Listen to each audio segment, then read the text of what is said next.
Hi friends, welcome to our channel. இன்றைக்கி வந்து ஒரு கப்பு வந்து பச்சரிசி மாவு வச்சு நல்ல மொறுன்னு ஸ்நாக்ஸ் வந்து எப்படி பண்ணலான்னு பார்க்கலாம். எவ்வளோ கிறிஸ்பியாக இருக்குன்னு பாருங்கள்.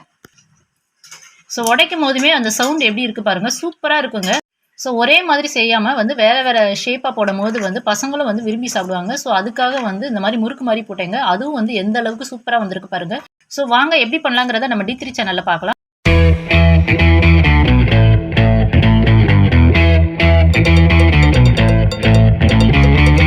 ஸ்நாக்ஸ் பண்ணுறதுக்காக தண்ணி வந்து நம்ம வந்து கொதிக்க வச்சுருக்கோங்க. தண்ணி வந்து நான் வந்து 1.5லேருந்து 1.25 கப்பு தண்ணி வந்து நமக்கு கரெக்டாக இருக்குங்க இந்த ஸ்நாக்ஸ் பண்ணுறதுக்கு. தண்ணி வந்து நல்லா கொதிக்கட்டும். ஏன் வந்து நம்ம தண்ணி வந்து கொதிக்க வச்சு இது பண்ணுறோன்னா, அப்போனா தான் வந்து நமக்கு வந்து மாவு வந்து நல்லா சாஃப்டாகி நல்லா டேஸ்ட்டாக இருக்குங்க. அதுக்காக வந்து தண்ணி கொதிக்க வைக்கிறோம். தண்ணி கொதிக்கவும் இந்த கொதித்த தண்ணியில் வந்து நம்ம மாவு போட்டு கிளறிடலாங்க. இந்த ஸ்நாக்ஸ் பண்ணுறதுக்காக ஒரு 1/4 ஸ்பூன் வந்து ஜீரகம் எடுத்திருக்கேங்க. அதோட சில்லி ஃப்ளேக்ஸ் வந்து 1 ஸ்பூன் எடுத்திருக்கேங்க. நெக்ஸ்ட் வந்து தேவையான உப்பு எடுத்திருக்கேங்க. இஞ்சி பூண்டு பேஸ்ட் வந்து 1 ஸ்பூன் எடுத்திருக்கேங்க. இஞ்சி பூண்டு வந்து உரலில் வந்து நான் தட்டி வச்சுருக்கேங்க. 1-2 வந்து உடச்சி வச்சுருக்கேங்க. இஞ்சி பூண்டு போடும்போது நமக்கு வந்து ஸ்நாக்ஸ் வந்து ரொம்ப டேஸ்ட்டாக இருக்குங்க. ரொம்ப ஈஸியாக செய்யக்கூடிய ஸ்நாக்ஸுங்க இது. இந்த ஸ்நாக்ஸ் பண்ணுறதுக்காக அரிசி மாவு வந்து நான் எடுத்திருக்கேங்க. நான் வந்து 1.5 கப்பு மாவு எடுத்திருக்கேங்க. உங்களுக்கு எவ்வளோ தேவையோ அவ்வளோ எடுத்துக்கோங்க. அதாவது ஒரு கப்புக்கு வந்து 1.5லேருந்து 1.25 கப்பு வந்து தண்ணி வந்து கரெக்டாக இருக்குங்க. அந்த தண்ணி வந்து நம்ம வந்து நல்லா கொதிக்க வச்சு அதில் தாங்க மாவு வந்து பிசைய போகிறோம். இப்போ வந்து நம்ம தண்ணி வந்து நல்லா கொதிக்க வச்சாச்சுங்க. இந்த கொதி தண்ணியிலே நான் இதுக்கு தேவையான உப்பை வந்து நான் போட்டுறேங்க. ஸோ உப்பு வந்து போட்டுடலாங்க. உப்பு வந்து தண்ணியில் வந்து நல்லா கரைஞ்சிருங்க. நெக்ஸ்ட்டு வந்து இந்த ஸ்நாக்ஸ் வந்து சாஃப்டாக இருக்கிறதுக்காக நான் வந்து 1 ஸ்பூன் வந்து நெய் வந்து ஆட் பண்ணுறேங்க. ஸோ இப்போ நம்ம எடுத்து வச்சுருக்க அரிசி மாவில் வந்து ஒரு ஸ்பூன் வந்து நெய் போடுறோங்க. நெய் போடும்போது நமக்கு நல்லா சாஃப்டாக இருக்குங்க. நெய்யை வந்து லைட்டாக உருக்கி போட்டுக்கோங்க. இந்த அரிசி மாவு வந்து நான் இடியாப்பத்துக்காக ரெடி பண்ணி வச்சுருக்க அரிசி மாவு தாங்க. நீங்கள் வந்து வீட்டில் வந்து எந்த அரிசி மாவு அவைலபிள் இருக்கோ அதை யூஸ் பண்ணிக்கோங்க. அப்படி இல்லைன்னா கடையில் வாங்கினாலும் வாங்கி யூஸ் பண்ணிக்கோங்க. எது இருந்தாலும் இந்த மெத்தடில் நீங்கள் பண்ணிங்கன்னா சூப்பராக வருங்க. நல்லா மொறுன்னு இருக்குங்க. இப்போ நெய் ஊற்றுனதுக்கப்புறம் நெய்யை வந்து நல்லா எல்லா பக்கமும் இருக்கிற மணிக்கு நல்லா மிக்ஸ் பண்ணி விட்டுக்கலாங்க. நெக்ஸ்ட் வந்து நம்ம எடுத்து வச்சுருக்க இஞ்சி பூண்டு பேஸ்ட் வந்து போட்டுடலாங்க மாவோட. அதோட வந்து ஜீரகமும் போட்டுடலாம். நெக்ஸ்ட் வந்து நம்ம எடுத்து வச்சுருக்க சில்லி ஃப்ளேக்ஸ் வந்து 1 ஸ்பூன் வச்சுருக்கேங்க. அது போட்டுடுறேங்க. ஸோ எல்லாத்தையும் போட்டதுக்கப்புறம் எல்லாத்தையும் நல்லா மாவோட நல்லா மிக்ஸ் பண்ணி விட்டுறலாங்க. மிக்ஸ் பண்ணி விட்டுட்டு நம்ம ஆல்ரெடி வந்து தண்ணி வந்து நல்லா கொதிக்க வச்சுருக்கோம். அந்த தண்ணியை கொஞ்சம் கொஞ்சமாக ஊற்றலாம். நெக்ஸ்ட்டு வந்து கருவேப்பிலை வந்து ஆட் பண்ணுறோங்க. கருவேப்பிலை வந்து ஒரு 5-6 இனுக்கு எடுத்திருக்கேங்க. எடுத்து அதை வந்து நல்லா உருவிட்டு 1-2 வந்து உடச்சி வந்து நம்ம போடுறோங்க. முழுசாக போட்டால் அப்படியே இருக்குங்கிறதுக்காக. ஸோ 1-2 வந்து இதை வந்து கிள்ளி போட்டுடலாங்க. இதில் வந்து கொஞ்சம் கொஞ்சமாக நம்ம வந்து தண்ணி ஆட் பண்ணி நல்லா வந்து மாவு பசைஞ்சிடலாங்க. தண்ணி வந்து மொத்தமாக ஊற்றாதீங்க, கொஞ்சம் கொஞ்சமாக ஊற்றுங்க. இது வந்து நல்லா கொதிக்க வச்ச தண்ணிங்க. ஸோ தண்ணி வந்து சுடு தண்ணியாக இருக்கிறனால ஒரு கரண்டி வச்சு கிளறிக்கோங்க. ஸோ கரண்டி வச்சு நல்லா கிளறினதுக்கப்புறம் லைட்டாக வந்து நமக்கு கை சூடு பொறுக்கிற அளவுக்கு இருந்த பிறகு நம்ம கையை வச்சு லைட்டாக வந்து பிசைஞ்சிக்கலாங்க.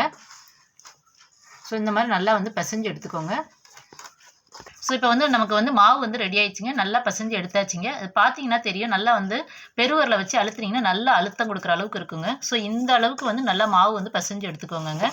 மாவு வந்து நல்லா அழுத்தமாக பிசைஞ்சிங்கன்னா உங்களுக்கு வந்து என்ன ஆகுனா நல்லா அந்த கிறிஸ்பினஸ் வந்து இருக்காதுங்க. ஸோ அதனால் வந்து கொஞ்சம் பார்த்து பக்குவமாக பிசைஞ்சிக்கோங்க. ஸோ மாவு பசைஞ்ச பிறகு இந்த மாதிரி வந்து உருண்டை போட்டு வச்சுக்கலாங்க. இதுக்கு வந்து பூரிக்கட்டையில் வந்து லைட்டாக வந்து கொஞ்சம் வரமாவு ஃபஸ்ட்டு தடவிக்கலாங்க. தடவிட்டு நம்ம போட்ட உருண்டையை வச்சுட்டு லைட்டாக வந்து கையில் வந்து இப்படி ப்ரெஷர் கொடுக்கலாங்க. ஸோ லைட்டாக வந்து மேலே மாவு போட்டு இந்த மாதிரி கையில் வந்து லைட்டாக ப்ரெஷர் கொடுங்க. ப்ரெஷர் போட்டு நல்லா வந்து தட்டி எடுத்துக்கோங்க. ஸோ நல்லா தட்டினதுக்கப்புறம் இந்த மாதிரி வந்து நைஃப் வச்சு சைடில் உள்ள பீஸ்லாம் வந்து கட் பண்ணிடலாங்க. சுற்றி உள்ள சைடில் உள்ள பீஸ் வந்து கட் பண்ணிடலாம். கட் பண்ணிவிட்டு நமக்கு வந்து ஸ்கொயர் வேணால் ஸ்கொயர் போட்டுக்கலாம், டைமண்ட் வேணால் டைமண்ட் போட்டுக்கலாங்க.